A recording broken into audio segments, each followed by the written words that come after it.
So yun na guys, lipag-lipag na ako, pupunta na ako sa USM. So baka hahanapan ako ng ID at meron na pala silang ano-ano dyan. So ayan, nandito na ako guys. Sandali lang, baka masigam tayo. So yun na guys, papunta na ako sa admin. At hahanapin natin si Kakatori. Ay, hahanapin ko ang aking kuya,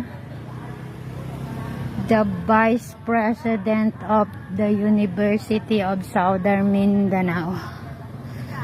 So let's see kung makakapasok tayo kasi first time kong pumunta dito. Magkuha ako ng TO